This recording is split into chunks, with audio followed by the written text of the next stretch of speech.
Hello दोस्तों, welcome back to my channel Manasvi. आज हम बात करेंगे पॉलिटी के मोस्ट इंपॉर्टेंट क्वेश्चन के पार्ट सेकंड की। इससे पहले हम पार्ट फर्स्ट कंप्लीट कर चुके हैं, राइट। अगर आपने अभी तक नहीं देखा है तो पहले उससे जाके देखिए चैनल पर।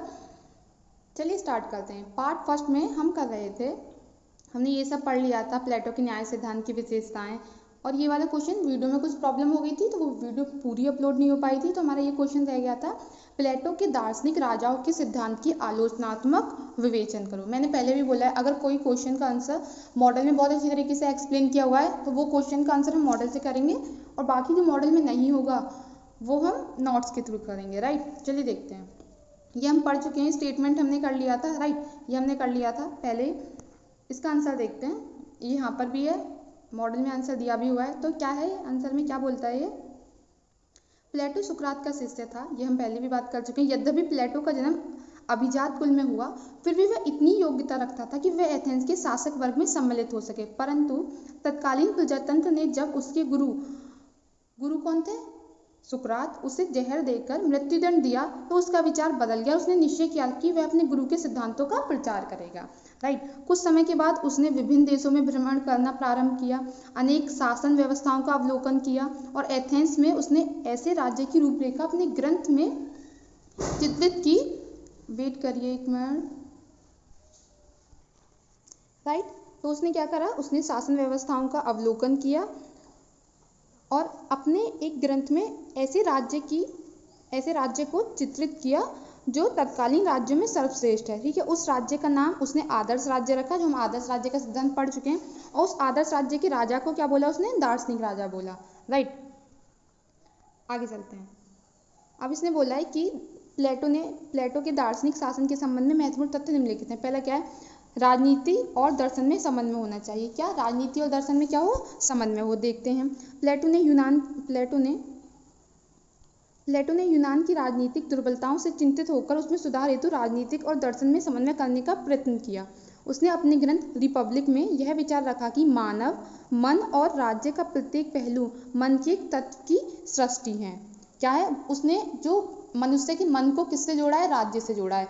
मनुष्य को मन को राज्य से जोड़ना मतलब यही है कि राजनीति और दर्शन में समन्वय करना, राइट। दर्शन क्या होता है और दर्शन शास्त्र क्या, दार्शनिक क्या होता है, ये इससे पहले की वीडियो में हम बात कर चुके हैं। अगर आपने अभी तक नहीं देखा है तो उसे देखिए पहले जाके। उसने इसी आधार पर अपने आदर्श राज्य की रूपरेखा तैयार की। उसका राज्य न कोई सामाजिक संगठन होगा, न कोई आर्थिक संगठन होगा, वरन वह सविवेक संगठन होगा। क्या होगा? सविवेक संगठन होगा, जिसका संचालन सर्वगुण संपन्न एक विवेकी राजा होगा। जिसका संचालक कौन होगा? सर्वगुण संपन्न एक विवेकी राजा।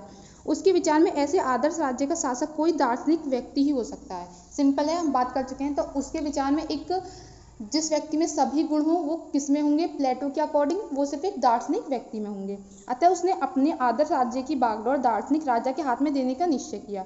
यदि प्लेटो को चाणक्य के समान कोई चंद्रगुप्त मौर्य मिल गया होता तो उसके आदर्श राज्य और दार्शनिक राजा की कल्पना सिद्ध हो जाती। यहाँ पर ये एक स्टेटमेंट ऐसे ही बोली गई है कि अगर प्लेटो को भी कोई चंद्रगुप्त जैसा शिष्य मिल जाता तो उसका भी जो सपना था, क्या सपना था? आदर्श राज्य का निर्माण करना, वो पूरा हो जाता, राइट। ऐसा नहीं है कि प्लेटो ने कोशिश नहीं की कि वो आदर्श राज्य स्थापित कर सके, जैसा कि वहाँ वह सिराक्यूज में वह रहता था। उसने उसको आदर्श राज्य में परिणत करने का, आदर्श राज्य में बदलने की बहुत कोशिश की। वहाँ के राजा डायोनीसियस प्रथम तथा द्वितीय को दार्शनिक राजा बना देने के लिए इस कार्य में उसके मित्र दियोन ने भी काफ़ी सहायता दी, परंतु उसके प्रयास थे वो क्या हुए? वो असफल हुए। एथेंस की जनता बड़ा आदर करती थी, एथेंस की जनता प्लेटो का बड़ा आदर करती थी, किंतु वह प्लेटो की योजना को समझ न सकी। योजना में असफल होने पर भी प्लेटो के विचारों का महत्व कम नहीं होता। एथेंस की जनता प्लेटो का आदर तो करती थी पर वो प्लेटो के विचारों को समझ नहीं सकी, राइट। दार्शनिक राजा की धारणा। अब है दार्शनिक राजा की धारणा के बारे में पढ़ते हैं। तो फास्टर का कथन है कि प्लेटो की दार्शनिक राजा की धारणा पूर्णतः मौलिक है। उसी के शब्दों में प्लेटो के संपूर्ण राजनीतिक विचार में दार्शनिक राजा की धारणा सबसे अधिक मौलिक है। आदर्श राज्य की कल्पना और आदर्श राज्य के नेतृत्व के विषय में इससे पूर्व किसी दार्शनिक ने कल्पना नहीं की थी, राइट। ये सिंपल ये बोल रहा है कि आदर्श राज्य की कल्पना इससे पूर्व किसी दार्शनिक ने कल्पना ही नहीं की थी जैसे प्लेटो ने कल्पना की है। दार्शनिक राजा को कैसे प्राप्त किया जाए, अब इसके बारे में बात करेंगे। एक दार्शनिक राजा को हम कैसे प्राप्त कर सकते हैं। उसके लिए उसने अपने राज्य में नवीन शिक्षा योजना प्रस्तुत की। प्राथमिक शिक्षा पूर्ण होने पर एक कठोर परीक्षा का विधान बनाया गया था, जिसमें उस परीक्षा में उत्तीर्ण जो विद्यार्थी होंगे उन्हें उस शिक्षा में प्रवेश मिलेगा। इससे पहले आपको याद होगा, अगर आपने वीडियो देखी है तो प्लेटो ने लोगों को, जनता को 3 वर्गों में विभाजित किया था, शासक वर्ग, सैनिक वर्ग, उत्पादक वर्ग। जैसे अब यहाँ जो प्रारंभिक शिक्षा में फेल हो जाते हैं वो तो उत्पादक वर्ग में लोग पहुंच जाते हैं, जैसे 10 वर्षों तक रखी गई। फिर द्वितीय परीक्षा का विधान किया, जो पहली परीक्षा में फेल हो जाते हैं वो क्या हो जाते हैं, वो उत्पादक वर्ग में पहुंच जाते हैं, वो कृषक बन जाते हैं, राइट। बट जो दूसरी परीक्षा को भी पास कर लेते हैं, उत्तम परीक्षा यदि है, इसकी अवधि क्या होती है, इसकी अवधि 5 वर्षों में पूरी होती है, इसकी अंतिम परीक्षा होती है, राइट। कितने वर्षों में होती है दूसरी परीक्षा की अवधि, 5 वर्षों में। जो व्यक्ति इस परीक्षा को भी पूरा कर लेते हैं तो वो शासन वर्ग की परीक्षा के लिए बैठते हैं, परंतु जो व्यक्ति इस परीक्षा को पूरा नहीं कर पाते, सेकंड परीक्षा को, वो क्या बन जाते हैं, वो सैनिक वर्ग में पहुंच जाते हैं, राइट। अब ये इन 10 और प्लस 5 मिला के कितना हो गया, 15 साल तो ये होगी शिक्षा। अब प्लेटो बोलता है 15 वर्ष के व्यवहारिक ज्ञान को जो व्यक्ति सर्वश्रेष्ठ माना जाता है, 15 वर्ष के व्यवहारिक ज्ञान में जो व्यक्ति सर्वश्रेष्ठ माना जाता है उसे ही राजा बनाने की प्लेटो की योजना है। अर्थात मतलब एक तो व्यक्ति ने 10 वर्ष प्रारंभिक शिक्षा ली, 5 वर्ष उसने द्वितीय शिक्षा प्राप्त की। अब इसके बाद ये तो हो गए टोटल 15। अब प्लेटो बोलता है और 15 वर्ष व्यक्ति क्या करेगा, व्यक्ति व्यवहारिक ज्ञान का कार्य करेगा, जैसे कि समझना हो गया, कोई आसपास के लोगों को देखना हो गया कि कैसे शासन व्यवस्था प्रचलित होगी, लाइक एक जॉब करेगा, 15 साल तक जॉब करेगा, तो उससे क्या होगा, उससे उसका अनुभव बढ़ जाएगा, और इस अनुभव में जो सर्वश्रेष्ठ आएगा वो क्या होगा, वो शासक वर्ग में होगा, वही क्या होगा, वो दार्शनिक होगा। तो आप ये 15 हो गया, कितने वर्ष हो गया, ये 30 वर्ष हो गया, कितने वर्ष हो गया, 30 वर्ष हो गया, राइट। उसे ही राजा बनाने की योजना है, किसकी है, प्लेटो की। 50 वर्ष की आयु का इतना लंबा शिक्षण और तत्पश्चात परीक्षण दिए जाने के बाद योग्यतम व्यक्ति को चुनना कोरी कल्पना थी। क्या थी ये, कोरी कल्पना थी, ऐसा संभव नहीं है। हाँ, इसे व्यवहार में लाना कठिन आवश्यक था। इस प्रकार दार्शनिक राजा की धारणा का बड़ा महत्व है। प्लेटो के शब्दों में, जब तक दार्शनिक राजा नहीं होंगे या जब तक संसार में राजाओं और राजकुमारों में दर्शन की भावना और शक्ति का संचार नहीं होगा, तब तक राज्य अपने अंतर्गत व्याप्त बुराइयों से छुटकारा नहीं मिल पाएगा। ये स्टेटमेंट हमने क्वेश्चन स्टार्ट करने से पहले भी की थी, राइट। तो आप ये ध्यान रखिएगा कि एक दार्शनिक राजा कैसे बनता है, ये शिक्षा का जो प्रोसेस है आप ध्यान रखिएगा। आगे एक प्लेटो का ये आएगा, प्लेटो के शिक्षा के सिद्धांत को लिखिए, एग्जाम में क्वेश्चन आ सकता है। लाइक थर्ड है राज्य में दार्शनिक राजा का स्थान। प्लेटो ने अपने आदर्श राज्य में 3 वर्गों में विभाजित किया है, हम बात कर चुके हैं, उत्पादक वर्ग, सैनिक वर्ग और शासक वर्ग। तो प्लेटो ने सिर्फ ये बोला है इसमें कि दार्शनिक राजा का स्थान क्या होगा, सर्वोच्च होगा। चौथा है दार्शनिक राजाओं की विशेषताएं। प्लेटो ने दार्शनिक राजा की विशेषताएं बताई। संपूर्ण राष्ट्र दार्शनिक नहीं हो सकता। प्लेटो ने बोला कि पूरे राज्य दार्शनिक नहीं हो सकता और राज्य के सभी लोग भी दार्शनिक नहीं हो सकते, राइट। तो इनकी कुछ विशेषताएं क्या, दार्शनिक राजा मृत्यु से नहीं डरता, वह विद्वता से प्रेम करता है, दार्शनिक राजा ज्ञान से प्रेम करता है, उसमें क्रोध, घृणा इत्यादि नहीं होती, वह न्यायशील, शांत व स्वभाव तथा सहनशील होता है, वह स्वार्थ एवं दोष से रहित होता है, उसके पास संपत्ति एवं परिवार नहीं होता, दार्शनिक शासक आत्मनियंत्रण के गुण से वशीभूत होता है, विभूषित होता है, राइट। आगे चलते हैं। अब दार्शनिक राजा के कार्य देखेंगे। एक दार्शनिक राजा के क्या कार्य होते हैं। पहला, राजा का यह कर्तव्य है कि वह अपने राज्य में निर्धनता को बढ़ने न दे और धन संपदा को बढ़ने दे, मतलब निर्धनता तो ना बढ़े और राज्य की धन संपदा बढ़े। प्लेटो का विश्वास था कि निर्धनता से अपराध बढ़ते हैं और धन संपदा से विलासिता बढ़ती है। तो इन दोनों में बैलेंस बनाए। एक दार्शनिक का क्या काम था, इन दोनों में बैलेंस बनाने का। सेकंड, दार्शनिक राजा अपने राज्य का आकार ना ही बहुत बड़ा रखे ना ही बहुत छोटा रखे, लाइक यही सब है। आप दार्शनिक राजा के कार्य मैं PDF प्रोवाइड करा दूंगी, आप वहाँ खुद से पढ़िएगा, ईजी है, समझ में आ जाएगा। अब ये आलोचना है कि हम आलोचना देखते हैं कि प्लेटो की क्या आलोचना है। तो इस दार्शनिक राजा के सिद्धांत की कटु आलोचनाएं की गई हैं। जैसे पहला, प्लेटो जनतंत्र का विरोधी था, अतः उसने निरंकुश तंत्र की स्थापना के लिए दार्शनिक राजा का सिद्धांत रखा। सिंपल यहाँ कहने का मतलब ये है, अगर एक व्यक्ति को अनलिमिटेड पावर दे दी जाए, जैसे इसने दार्शनिक राजा को सर्वोच्च माना है और ये बोला है कि जनता को हर कीमत पर दार्शनिक राजा की बात माननी पड़ेगी, ठीक है, तो उसके पास क्या होगा, उसके पास बहुत ज़्यादा पावर आ जाएगी, शक्ति आ जाएगी, तो उसे क्या हो जाएगा, घमंड हो जाएगा और वो क्या हो जाएगा, भ्रष्ट हो जाएगा। इसी के उसमें ये चौपाइयाँ हैं, जहाँ तक मुझे ध्यान है ये रामायण की चौपाई सत्ता पाए काहे मद नाही, ये तुलसीदास ने लिखी है। इसका मतलब है कोई व्यक्ति कितना भी अच्छा हो, अगर उसके पास पावर आ जाती है तो वह भ्रष्ट हो जाता है। राइट, क्या हो जाता है? भ्रष्ट हो जाता है। थर्ड है यहाँ पर, प्लेटो का दार्शनिक राजा इतने गुणों से संपन्न है कि कदाचित इस पृथ्वी पर तो ऐसा व्यक्ति नहीं मिलेगा। रियली इस पृथ्वी पर ऐसा व्यक्ति नहीं मिल सकता। तो क्या ये कल्पना ही है एक पूरी? प्लेटो का दार्शनिक राजा का शासन को व्यक्तिगत शासन में परिवर्तित कर सकता है। क्या? व्यक्तिगत शासन में परिवर्तित कर सकता है। बारकर का कथन है कि प्लेटो का दार्शनिक राजा ऐसा राजा है जिसके ऊपर लिखित कानून का कोई अंकुश नहीं है। मतलब अगर कोई कानून भी लागू होता है राज्य पे तो पर वो किस पर लागू नहीं होगा? दार्शनिक राजा के ऊपर लागू नहीं होगा, क्योंकि उसका शासन क्या है? निरंकुश है, उसके पास सर्वोच्च पावर है। राइट, यही सब है, आप देख लीजिएगा। ये एक दो और हैं, यहाँ पर ज़्यादा नहीं है, आप सिर्फ 5-6 याद कर लीजिएगा, काफ़ी हो जाएंगी वो। हम सेकंड देखते हैं, प्लेटो के शिक्षा सिद्धांत की व्याख्या कीजिए। ये मॉडल में क्वेश्चन आपको नहीं मिलेगा, बट जैसे प्रीवियस ईयर में अरस्तु का क्रांति का सिद्धांत लिखने के लिए आ गया था और वो भी मॉडल पेपर में नहीं था, तो ये एग्जाम में आ सकता है। तो मैंने शॉर्ट फॉर्म में लिखे हैं कि आपको नॉलेज हो अगर एग्जाम में आता है, ऐसा ना हो कि आप बिल्कुल भी क्वेश्चन का आंसर नहीं कर पाएँ। राइट, देखते हैं। तो प्लेटो की शिक्षा सिद्धांत की व्याख्या। प्लेटो की शिक्षा सिद्धांत की व्याख्या करने से पहले मैंने यहाँ ये बहुत शॉर्ट लिखा है, क्योंकि प्लेटो ने, हम इसी मॉडल के क्वेश्चन में प्लेटो की एक दार्शनिक राजा को कैसे शिक्षा प्राप्त करनी चाहिए, कि प्लेटो बताता है कि शिक्षा कैसे प्राप्त करनी चाहिए, ये यहाँ पे वर्णन कर दिया है। तो अगर प्लेटो का शिक्षा सिद्धांत लिखने के लिए आ जाता है तो आप ये पूरा वर्णन करेंगे, ध्यान रखना, इसलिए इसको याद कर लेना। राइट, आगे चलते हैं हम लोग। तो प्लेटो के शिक्षा सिद्धांत की व्याख्या करेंगे हम। तो प्लेटो ने आदर्श राज्य की उत्पत्ति के लिए शिक्षा सिद्धांत को क्या माना है? मूल आधार माना है, कि एक आदर्श राज्य तभी उत्पन्न हो सकता है जब वहाँ पर एक अच्छी शिक्षा व्यवस्था हो। राइट, तो प्लेटो ने आदर्श राज्य की उत्पत्ति के लिए शिक्षा को क्या माना है? मूल आधार माना है। शिक्षा सिद्धांत की व्याख्या, प्लेटो ने शिक्षा सिद्धांत की व्याख्या किसमें करी है? अपने ग्रंथ रिपब्लिक में की है। रूसो के शब्दों में रिपब्लिक राजनीतिक शास्त्र का ग्रंथ नहीं वरन शिक्षा पर कभी भी लिखा गया सर्वश्रेष्ठ ग्रंथ है। मतलब रूसो बोलते हैं कि रिपब्लिक में सिर्फ राजनीति की बात ही नहीं हुई है, कि शिक्षा पर यहाँ इस ग्रंथ में इतनी बातें हुई हैं कि आज तक किसी ग्रंथ ने इतनी बातें नहीं की हैं।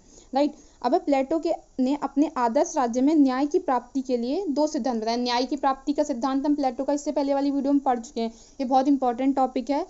प्लेटो का हमेशा क्वेश्चन आते हैं, इस चैप्टर से हमेशा आते हैं। अगर आपको सिर्फ फर्स्ट यूनिट में ये चैप्टर भी याद होता है तो आप लॉन्ग क्वेश्चन कर आएंगे, तो एक भी क्वेश्चन का आंसर इसमें नहीं छोड़िएगा। राइट, तो शिक्षा के 2 सिद्धांत है। पहला है शिक्षा प्राप्ति के 2 सिद्धांत हैं, शिक्षा प्राप्ति के नहीं, न्याय प्रणाली प्राप्त करने के 2 सिद्धांत है। पहला तो है इसमें शिक्षा प्रणाली अच्छी होनी चाहिए। अगर आदर्श राज्य में न्याय प्रणाली प्राप्त करनी है तो उसके 2 सिद्धांत है। क्या? शिक्षा प्रणाली अच्छी होनी चाहिए, दूसरा साम्यवादी सामाजिक व्यवस्था होनी चाहिए। क्या होनी चाहिए? साम्यवादी सामाजिक व्यवस्था। अभी हम आगे समझेंगे साम्यवादी व्यवस्था क्या होती है। आगे चलते हैं, शिक्षा प्रणाली की आलोचनात्मक व्याख्या। आपको डायरेक्ट क्वेश्चन आ सकता है, शिक्षा प्रणाली की आलोचनात्मक व्याख्या कीजिए। जैसे कि सभी वर्गों के लिए शिक्षा व्यवस्था नहीं है, कि सिर्फ प्लेटो ने बोला है, जैसे कि हमने शिक्षा वर्ग वो पीछे शिक्षा का वो पढ़ा है कि उत्पादक वर्ग सिर्फ प्रारंभिक शिक्षा ग्रहण करेगा, ये तो आवश्यक नहीं है ना। और भी व्यक्ति अगर पढ़ना चाहे तो वो आगे और शिक्षा ग्रहण कर सकता है, बट प्लेटो ने क्या बोला? उत्पादक वर्ग सिर्फ प्राथमिक शिक्षा ग्रहण करेगा। कला और साहित्य पर अनुचित नियंत्रण, इससे पहले वाले पार्ट में भी हम बात कर चुके हैं। प्लेटो ने आदर्श राज्य का जो अपना सिद्धांत दिया उसमें बोला है कि एक राज्य में कला और साहित्य पर नियंत्रण होना चाहिए, जबकि ये गलत बात है कि एक व्यक्ति अपने मन से कला और साहित्य का अध्ययन भी नहीं कर सकता। कला और साहित्य का अध्ययन मतलब उस समय पढ़ना लिखना अपनी इच्छा से नहीं कर सकता, वो ही पढ़ेगा लिखेगा जो उसका दार्शनिक राजा बोलेगा। राइट, थर्ड है शिक्षा क्रम लंबा और खर्चीला है। जैसे कि आप देख सकते हैं इसका शिक्षा क्रम क्या 50 वर्षों का। भाई इतना कोई नहीं पढ़ सकता, पता नहीं कौन पढ़ा होगा इतना, अब इतना नहीं पढ़ सकता, मैं तो नहीं पढ़ सकती इतना। राइट, वेट करिए 1 मिनट। राइट, अब आगे नेक्स्ट क्वेश्चन देखते हैं हम। क्वेश्चन आ सकता है प्लेटो के साम्यवाद का उल्लेख करो। ये मॉडल में आपको नहीं मिलेगा बट एग्जाम में आ सकता है, बहुत इंपॉर्टेंट है प्लेटो का साम्यवाद भी, इसलिए मैंने लिखा है। आप याद भी ना करें तो सिर्फ इसे एक बार रीड कर लेना नोट्स के थ्रू। तो प्लेटो के साम्यवाद का उल्लेख 2 प्रकार से है। पहला है संपत्ति विषयक साम्यवाद, दूसरा है परिवार विषयक साम्यवाद या स्त्रियों का साम्यवाद। तो साम्यवाद केवल अभिभावक वर्ग के लिए। अभिभावक वर्ग कौन सा है? शासक वर्ग जो कि दार्शनिक राजा है, और सैनिक वर्ग जो कि राज्य की रक्षा करता है। उत्पादक वर्ग के लिए साम्य सिद्धांत नहीं है, साम्यवाद सिद्धांत उत्पादक वर्ग के लिए नहीं है, ये बात ध्यान रखिएगा। आगे चलते हैं, प्लेटो ने अभिभावक वर्ग के लिए संपत्ति विषयक साम्यवाद का प्रतिपादन करते हुए कहा है कि पहली बात तो यह है कि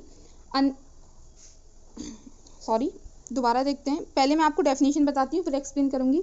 पहली बात तो यह है कि उनके पास केवल उतनी ही संपत्ति होगी जितनी जीवन के लिए नितांत अनिवार्य है। न तो उनके पास अपना कोई घर होगा और न कोई ऐसा गोदाम होगा जो सबके लिए खुला न हो। उन्हें सामान्य भोजनालय में भोजन करना चाहिए, सिपाहियों की तरह डेरों में रहना चाहिए। केवल यही ऐसे नागरिक हैं जिन्हें सोना चांदी छूने तक का नहीं चाहिए। इसी में उनकी मुक्ति है और ऐसा करने से वे राज्य के रक्षक बन सकेंगे। सिंपल बात है। प्लेटो ने यहाँ ये बोला है कि जो हमारा दार्शनिक शासक है उसके पास ना तो कोई संपत्ति होना चाहिए, ना ही उसका कोई परिवार होना चाहिए। उसे एकदम जैसे सैनिक वर्ग डेरों में रहता है उसे ऐसा रहना चाहिए। उसे धन संपत्ति से कोई मोह माया नहीं होनी चाहिए। जैसे कि राजकोष होते हैं, जैसे आप अगर पहले टाइम में देखेंगे, अगर वो अकबर और हिंदू राजा भी देखेंगे, उनके क्या होते थे, राजकोष होते थे। बट प्लेटो यहाँ क्या बोलता है, दार्शनिक राजा के पास कुछ नहीं होना चाहिए, उसे सिर्फ राज्य की सेवा करनी है। ठीक है, यही प्लेटो का क्या है, यही प्लेटो का साम्यवाद है। प्लेटो की साम्यवाद की विशेषताएं देखते हैं। पहले ही विशेषता है नागरिकों के लिए नहीं है, ये अभिभावक वर्ग के लिए, सिर्फ कि सामान्य जनता के लिए नहीं है, किसके लिए, सिर्फ अभिभावक वर्ग के लिए। इसका उद्देश्य राजनीतिक या आर्थिक नहीं है। प्लेटो का साम्यवाद भोग का नहीं वरन त्याग का मार्ग है। जैसे कि आप देख सकते हैं, इतना त्याग एक राजा, ऐसा मैंने आज तक कभी कोई ऐसा राजा नहीं देखा जैसे प्लेटो ने डिस्क्राइब किया है एक राजा को कैसा होना चाहिए, राइट। अब इसकी आलोचना है। आप आलोचना मैंने नहीं लिखी, मैं एक्सप्लेन कर रही हूँ, आप खुद से लिखिएगा आलोचना। जैसे कि आप बोल सकते हैं कि जैसे इसने बोला है यहाँ पे कि उन्हें कोई धन संपत्ति रखने का अधिकार नहीं है, जबकि धन संपत्ति थोड़ा बहुत रखने का, अपना जीवन व्यापन करने का अधिकार ये प्राकृतिक अधिकार होता है। विवाह करना भी प्राकृतिक अधिकार होता है, राइट। इसका उद्देश्य राजनीतिक नहीं, राजनीतिक या आर्थिक नहीं। एक राज्य का उद्देश्य राजनीतिक से ज्यादा क्या होना चाहिए, आर्थिक होना चाहिए। जब आर्थिक स्थिति मजबूत होगी तभी तो राज्य की स्थिति अच्छी होगी, राइट। सेकंड है, इसमें उत्पादक वर्ग के लिए ये सिद्धांत नहीं दिया हुआ है। इससे क्या होगा, इससे उत्पादक वर्ग और शासन वर्ग दो रूपों में विभाजित हो जाएगा और जिससे भेदभाव उत्पन्न होगा। तो आप ये सब खुद लिख सकते हैं। अब है परिवार विषयक साम्यवाद या स्त्रियों का साम्यवाद क्या है। तो अभिभावक वर्ग के लिए निजी संपत्ति का निषेध करने के साथ साथ प्लेटो ने उन्हें निजी परिवार से भी वंचित कर दिया। अभी हमने क्या पढ़ा कि उनके पास सिर्फ धन संपत्ति नहीं होगी, पर अब प्लेटो क्या बोल रहा है, स्त्रियों के साम्यवाद या परिवार विषयक साम्यवाद में उनका अपना कोई परिवार भी नहीं होगा, चाहे वो स्त्री हो चाहे पुरुष हो। अगर प्लेटो कहता है अगर अभिभावक वर्ग में जो शासन कर रहा है, चाहे वो स्त्री है चाहे पुरुष है, उसका क्या कोई अपना निजी परिवार नहीं होगा, अपना निजी परिवार नहीं बनाएगा वो, राइट। प्लेटो ने अपने इस विचार पर निम्न तथ्य दिए हैं, अपने इस विचार को व्यक्त करने के निम्न तथ्य दिए हैं। पहला है अभिभावक वर्ग को पारिवारिक मोह से मुक्त करना, कि पारिवारिक मोह में पड़ जाते हैं तो वो राज्य का उतनी अच्छी तरीके से पालन नहीं कर सकता। जैसे आपने देखा है कि राजा का बेटा ही उत्तराधिकारी बनेगा, चाहे उसमें उत्तराधिकारी बनने के गुण ना हो। तो ये क्या है, एक दोष है ना, इसलिए बोलता है कि अभिभावक वर्ग का परिवार ही नहीं होना चाहिए, वरना राजाओं की क्या होती थी, 10-10 20-20 रानियां होती थी और उनके बेटे आपस में लड़ते रहते थे और यही पतन का कारण बन जाता था, राइट। दूसरा है नारियों की मुक्ति तथा समानाधिकार। ये सब हेडिंग्स हैं, इनके अंदर आपको एक्सप्लेन करना है, जैसे मैं आपको बता रही हूँ, ठीक है। सिर्फ आप वीडियो एक से दो बार देखिए, आप वहाँ एक्सप्लेन कर देंगे। प्लेटो कहता है परिवार एक ऐसा स्थान है जहां मनुष्य की प्रतिभा का हनन होता है। क्या होता है, मनुष्य की प्रतिभा का हनन होता है तथा पत्नी की मानसिक शक्ति चौके चूल्हे में ही बर्बाद हो जाती है। क्योंकि प्लेटो मानते हैं कि एक स्त्री और पुरुष को क्या होना चाहिए, समान होना चाहिए। जो काम पुरुष कर सकता है वो स्त्री भी कर सकता है। इसलिए वो बोलता है कि स्त्रियों की जो मानसिक शक्ति होती है वो चौके चूल्हे में ही बर्बाद हो जाती है। राज्य की एकता स्थापित करने हेतु अगर, जैसा मैंने बताया, अभिभावक वर्ग अगर शासक वर्ग वो शादी नहीं करेगा, विवाह नहीं करेगा, तो इससे एकता बनी रहेगी, मेरा तेरे की भावना नहीं होगी। जैसे कि राजा महाराजा जो सुल्तान होते थे वो 4-4 5-5 शादियां कर लेते थे, राइट। आगे चलते हैं। अब हम अरस्तु के बारे में पढ़ेंगे। आज इसमें अरस्तु और प्लेटो दोनों कंप्लीट हो जाएंगे। थोड़ी सी वीडियो बड़ी हो सकती है, राइट। तो अरस्तु के जीवन पर प्रकाश डालिए। तो अरस्तु का जन्म 384 ईसा पूर्व मकदूनिया के तट पर स्टेगिरा नामक स्थान पर हुआ था, जहाँ उसके पिता शाही चिकित्सक थे, ठीक है। गुरु कौन था, अरस्तु का गुरु प्लेटो था। और अरस्तु प्लेटो की कीर्ति से आकर्षित होकर कहाँ आया था, एथेंस आया था, राइट। आगे चलते हैं। प्लेटो ने उसे अकादमी का मस्तिष्क था। प्लेटो जहाँ पर शिक्षा देता था उसे प्लेटो ने अकादमी बोला, और उस अकादमी का जो मस्तिष्क, जो दिमाग बोला, उसे अरस्तु को बोला। 342 ईस्वी में मकदूनिया के शासक फिलिप ने अरस्तु को बुलाया और अपने पुत्र सिकंदर को शिक्षा का भार सौंपा। ये वही सिकंदर महान है जिसने संपूर्ण भारत पर, बोलते हैं ना, अपना राज स्थापित किया था। तो अगर पूछे प्लेटो का शिष्य कौन है? अरस्तु। अरस्तु का शिष्य कौन है? सिकंदर महान, राइट। लीसियस एथेंस में उसने अपनी एक निजी शिक्षालय स्थापित किया जिसे उसने लीसियस के नाम से विख्यात हुआ। जो किसके नाम से विख्यात हुआ? लीसियस के नाम से। अगर हम अरस्तु की रचना देखते हैं, अरस्तु की रचना है पॉलिटिकस और एथेंस का संविधान। आप याद रखिएगा, पॉलिटिकस और एथेंस का संविधान। आगे चलते हैं, ये शॉर्ट क्वेश्चन है। राजनीतिक क्षेत्र का मैग्नम ओपस या राजनीतिक की सर्वश्रेष्ठ रचना किसे कहा जाता है? ये बारकर का स्टेटमेंट है। ये भी पूछा जा सकता है कि ये स्टेटमेंट किसका है, तो ये स्टेटमेंट बारकर का है। और मैग्नम ओपस पॉलिटिकस को बोला जाता है। पॉलिटिकस किसकी रचना है? पॉलिटिकस अरस्तु की रचना है। और इसको पॉलिटिकस को कितने भागों में विभाजित किया गया? 8 भागों में विभाजित किया गया, राइट। आगे चलते हैं। अरस्तु के राज्य संबंधी विचार का वर्णन कीजिए, या क्वेश्चन ऐसे आ सकता है, अरस्तु के राज्य संबंधी विशेषताओं का वर्णन कीजिए, राइट। अरस्तु के अनुसार कुटुंब, जिसमें पति पत्नी संतान और दास एक साथ रहते हैं, राइट। अरस्तु के अनुसार कुटुंब से ग्राम और ग्राम से राज्य अस्तित्व में आए हैं। कि पहले एक व्यक्ति का परिवार बना होगा, परिवार से धीरे धीरे लोग बढ़ते गए होंगे, एक गांव बना होगा, ग्राम बना होगा, और बहुत सारे ग्रामों को मिलाकर एक राज्य बना होगा, जैसे बिल्कुल आज के टाइम में भी होता है। अगर आप गांव में रहते होंगे तो आप देखते होंगे 10-20 गांवों को मिला के एक जिला बनता है, राइट। आगे चलते हैं। अरस्तु के अनुसार राज्य कुलों और ग्रामों का एक ऐसा समुदाय है जिसका उद्देश्य पूर्ण और आत्मनिर्भर जीवन की प्राप्ति है। यहाँ मैंने बहुत सारे स्टेटमेंट ऐड किए हैं, क्योंकि एग्जाम में हम सारे स्टेटमेंट नहीं लिख सकते, तो आपको उस टाइम जो याद रहे और आपको जो इजी स्टेटमेंट लगता है आप उसे याद करिएगा, बट आप 1 या 2 स्टेटमेंट याद कर लीजिएगा। तो राज्य का स्वरूप और विशेषताएं। अब हम राज्य का स्वरूप और विशेषताएं देखते हैं। तो पहले क्या है? राज्य स्वाभाविक समुदाय है। इससे पहले हम प्लेटो का आदर्श राज्य का सिद्धांत देख चुके हैं, अब हम अरस्तु का देख रहे हैं, राइट। प्लेटो ने तो सिर्फ ये बोला है कि सबसे अच्छा सिद्धांत तब होगा आदर्श राज्य का जब एक दार्शनिक राजा वहां पर होगा और कानूनी व्यवस्था होगी। चलो अरस्तु की बात करते हैं। राज्य का उदय जीवन के लिए हुआ है और सजीवन के लिए उसका अस्तित्व बना हुआ है। अरस्तु का विश्वास है कि मनुष्य एक राजनीतिक प्राणी है और राज्य एक स्वाभाविक समुदाय है। तो अरस्तु क्या मानता है कि मनुष्य क्या है? राजनीतिक प्राणी है, राइट। आगे चलते हैं।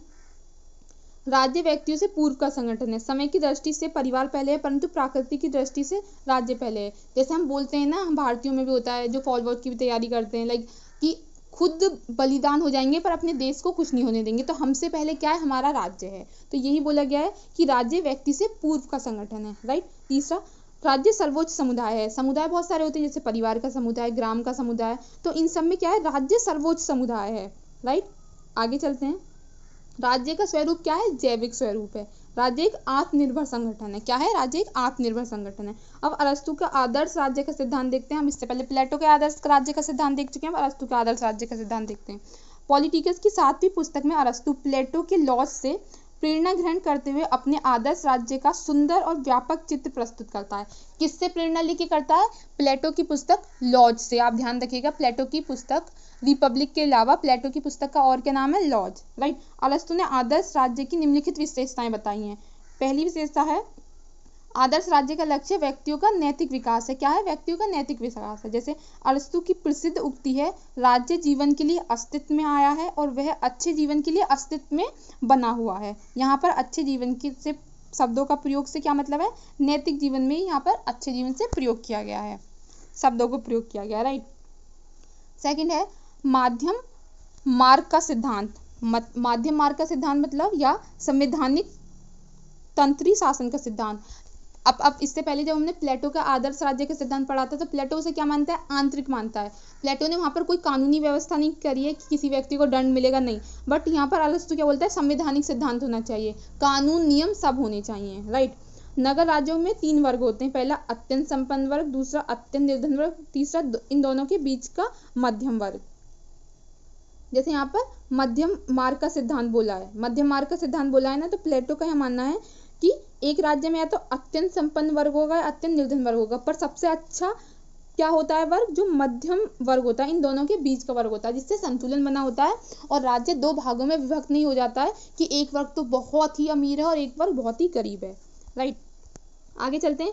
विधि की सर्वोच्चता होनी चाहिए। जैसे प्लेटो में हम कानून व्यवस्था का कोई वर्णन नहीं मिलता है, पर अरस्तु बोलता है कि कानून होना चाहिए, अगर कोई व्यक्ति अपराध करता है तो उसे दंड भी मिलना चाहिए। चौथा जनसंख्या। जनसंख्या न तो बहुत अधिक होनी चाहिए, न ही बहुत कम होनी चाहिए, और जनसंख्या के चरित्र पर ही एक अच्छे राज्य की नींव विकसित होती है। जनसंख्या की क्या चरित्र पर एक अच्छे राज्य की नींव विकसित। नागरिकों की चरित्र हम बात कर चुके हैं, अब हम बात करेंगे शिक्षा।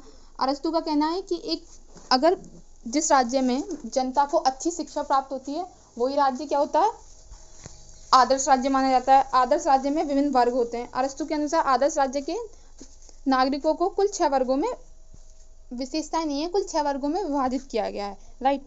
जैसे कि आप यहाँ देखेंगे, जैसे भोजन के लिए विभाजित किया गया है, कोई व्यक्ति भोजन का काम करेगा, कोई कला का, कोई कौशल, कोई हथियार का, कोई संपत्ति का, कोई सार्वजनिक देव पूजा तथा सार्वजनिक हित का निर्धारण करेंगे। तो ये कौन कौन करेगा, जैसे कृषक भोजन का करेगा, शिल्पी कला का करेगा, योद्धा हथियार, व्यापारी संपत्तिशील, पुरोहित पूजा करेगा, सार्वजनिक हित का निर्धारण कौन करेगा, शासन वर्ग करेगा, राइट। तो यही सब यहाँ बताया गया है कि प्लेटो ने क्या करा था, 3 वर्गों में विभाजित किया था, बट अरस्तु ने क्या किया, अरस्तु ने 6 वर्गों में विभाजित किया है लोगों को, राइट। आगे चलते हैं हम। अब आर्थिक व्यवस्था, क्या बात करिए, आर्थिक व्यवस्था की बात करिए। आर्थिक व्यवस्था, अरस्तु अपने आदर्श राज्य में किसी भी वर्ग के लिए संपत्ति का साम्यवाद का प्रतिपादन नहीं करता, परंतु वह यह मानता है कि संपत्ति का विषय वितरण राज्य के हित पर विपरीत प्रभाव डालता है, राइट। अरस्तु ने ये बोला है, जैसे हम इससे पहले प्लेटो की बात कर चुके थे, प्लेटो ने अपने साम्यवाद के सिद्धांत में बोला है कि शासन वर्ग के पास क्या नहीं होनी चाहिए, अपनी संपत्ति नहीं होनी चाहिए, पर अरस्तु मानता है कि शासन वर्ग के पास अपनी संपत्ति होनी चाहिए और स्त्रियों का साम्यवाद नहीं। जैसे प्लेटो मानता है कि स्त्रियों और पुरुष समान होते हैं, पर अरस्तु बिल्कुल ऐसा नहीं मानता कि स्त्री और पुरुष समान होते हैं। अरस्तु मानता है कि पुरुष का काम होता है आदेश देना और स्त्री का काम होता है उस आदेश का पालन करना, राइट। आगे चलते हैं, हम देखेंगे अरस्तु की सामाजिक व्यवस्था पर प्रकाश। इससे ही क्वेश्चन मॉडल में आया है, आप वहाँ देख भी सकते हैं कि अरस्तु की दास्ता जो सिद्धांत है या दास्ता पर जो दास के प्रति जो विचार है उसकी व्याख्या कीजिए। तो वो किससे संबंधित है, वो सामाजिक व्यवस्था से ही संबंधित है, राइट। देखते हैं, अरस्तु की सामाजिक व्यवस्था के अंतर्गत दास प्रथा, संपत्ति और व्यापार के संबंध में उसकी विचारधारा का अध्ययन सम्मिलित है। जैसे अरस्तु दास प्रथा का समर्थन करता है। अरस्तु क्या करता है, दास प्रथा का समर्थन करता है। उसका कहना है कि परिवार की व्यवस्था के लिए सजीव और निर्जीव 2 प्रकार के साधनों की आवश्यकता होती है। परिवार की व्यवस्था के लिए कितने प्रकार के साधन की आवश्यकता होती है, 2 प्रकार के, सजीव साधन और निर्जीव साधन। संपत्ति एक निर्जीव साधन है और दास एक सजीव साधन है। तो अरस्तु ने यहाँ क्या बोल दिया है, दास को एक साधन बता दिया है, राइट। अरस्तु ने दास प्रथा का समर्थन शर्तों के साथ किया है। पहला दास प्रथा, दास 2 प्रकार के होते हैं, प्राकृतिक दास और कानूनी दास। प्राकृतिक दास का मतलब जो लोग जिन लोगों में विवेक नहीं होता वो तो प्राकृतिक से ही, बचपन से ही दास बनने योग्य होते हैं। बट कानूनी दास वो होते हैं, जैसे अगर कहीं युद्ध होता है और युद्ध में लोग हार जाते हैं तो उनकी सेना वगैरह को दास बना लेते हैं, तो दूसरे होते हैं वो दास, जिन्हें कानूनी दास बोला है, राइट। अरस्तु ने दासता का समर्थन करते हुए यह कहा है कि स्वामी वर्ग के व्यक्तियों और संपूर्ण समाज के लिए लाभप्रदक है। अरस्तु बोलता है कि दास प्रथा क्या है, सभी वर्ग के लिए लाभ का कारण है। अब क्यों है ये यहाँ पर हेडिंग में एक्सप्लेन कर रही हूँ, आप हेडिंग में खुद से लिखिएगा। क्योंकि अरस्तु मानता है जो स्वामी वर्ग है उसे राज्य की अच्छी स्थिति करने के लिए, राज्य के कल्याण के बारे में सोचने के लिए टाइम चाहिए। टाइम कब चाहिए होगा, जब वो अपने घर के कार्यों का काम नहीं करेगा, और फिर वो कार्य कौन करेगा, वो कार्य दास करेंगे, राइट। तो इसलिए ये मानता है कि जब दास कार्य कर लेंगे और जो बुद्धिमान व्यक्ति हैं वो अपना जितना भी टाइम है वो राज्य की उन्नति में लगाएंगे। दूसरा, दासता नैतिक है।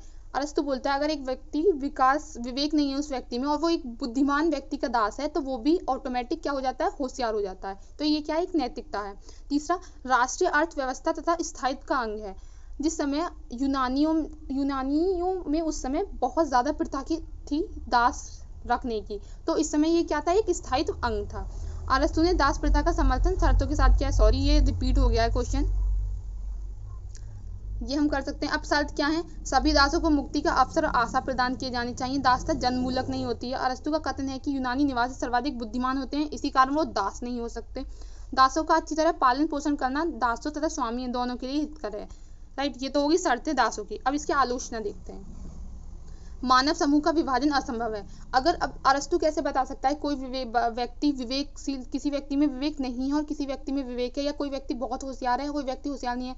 लाइक अगर मेरे दोस्त हैं, अगर मैं अपने दोस्तों में से किसी को बोल देती हूँ कि तेरे में दिमाग कम है तू मेरा दास बन जा, भाई ऐसा कभी मत कर देना, बहुत कुटोगे बोलेगा भी नहीं तुमसे दोबारा कभी, राइट। तो ऐसे हम विभाजन नहीं कर सकते कि बहुत होशियार कौन है और बहुत होशियार नहीं है कोई, राइट। सेकंड, विभाजन का सर्वमान्य मापदंड नहीं है। अब हमें कि कौन विवेकशील है और कौन विवेकशील नहीं है, इसका कोई सर्वमान्य मापदंड अरस्तु ने नहीं बताया है। अव्यवस्था का कारण, जैसे कि विवेकशील और अविवेकशील दो वर्गों में लोग बढ़ जाएंगे और इसकी क्या होगा, ये अव्यवस्था का कारण होगा। विरोधाभास से पूर्ण, अरस्तु ये बोलता है कि यूनान के जो व्यक्ति हैं वो क्या नहीं हो सकते, वो दास नहीं हो सकते, बट क्या यूनान में लोग अविवेकशील नहीं हो सकते, तो क्या ये विरोधाभास से पूर्ण है। शारीरिक एवं मानसिक दुर्बलताएं, अगर एक व्यक्ति को शारीरिक दुर्बलता, इसका मतलब ये नहीं है कि उसमें विवेक नहीं है, तो ये भी क्या है, एक आलोचना है। ऐसा एक व्यक्ति की अगर शारीरिक दुर्बलता है बट वो माइंड से बहुत अच्छा है, उसमें बहुत दिमाग है, तो उससे दास बनने की कोई आवश्यकता नहीं है। संपत्ति और परिवार पर अरस्तु का विचार। अब संपत्ति और परिवार पर अरस्तु का विचार देखते हैं। संपत्ति और परिवार के संबंध में अरस्तु ने अपने गुरु प्लेटो के विचार से सहमत नहीं है। क्या है, अपने गुरु प्लेटो के विचार से अरस्तु सहमत नहीं है। अरस्तु का विचार है कि निजी संपत्ति की व्यवस्था संपूर्ण समाज के लिए हितकर है। प्लेटो ने क्या बोला कि निजी संपत्ति नहीं होनी चाहिए, अरस्तु क्या बोल रहा है, निजी संपत्ति होनी चाहिए, राइट। इससे पहले ही हम बात कर चुके हैं, प्लेटो बोलता है कि निजी संपत्ति नहीं होनी चाहिए। प्लेटो के साम्यवाद के सिद्धांत में हम ये देख चुके हैं। तो पहला कथन है अरस्तु का, कथन है कि जब प्रत्येक का विशेष स्वार्थ होगा तो व्यक्ति अपना अधिक प्रगति करेगा, क्योंकि प्रत्येक व्यक्ति अपने कार्य को ध्यानपूर्वक देगा। यहाँ पर अरस्तु का स्टेटमेंट प्लेटो से ज्यादा अच्छा है। और ये बात आप भी सोचिए कि अगर एक तो ये है, एक तो यहाँ पर कोई खेती कर रहा है, फार्मिंग कर रहा है F1, और एक यहाँ पर फार्मिंग कर रहा है कोई F2, ये विभिन्न लोग मिलके कर रहे हैं। मान लीजिए 10 लोग मिलके कर रहे हैं, मान लीजिए एक लोग मिलके कर रहा है, तो 10 लोग क्या सोचेंगे, तू कर ले इस काम को, तू कर ले इस काम को, तू कर ले इस काम को, तू कर ले। बट ये एक ही व्यक्ति क्या सोचेगा, मैं अपना काम पूरा ढंग से करूंगा, भाई मुझे तो अच्छे पैसे कमाने हैं, ठीक है, मुझे तो इससे लाभ कमाना है। तो क्या होगा, इससे वो अपना काम अच्छे तरीके से कर पाएगा और इससे क्या होगा, राज्य की उन्नति होगी, राइट। तो उसने बोला है कि अपना काम पूरे ध्यान से करेगा अगर एक व्यक्ति को संपत्ति मिलेगी तो। दूसरा है, यह परिवार के अस्तित्व एवं सुचारू संचालन के लिए आवश्यक है। अरस्तु ये भी बोलता है अपनी संपत्ति परिवार के संचालन के लिए आवश्यक है, राइट। वेट करिए 1 मिनट। थर्ड है,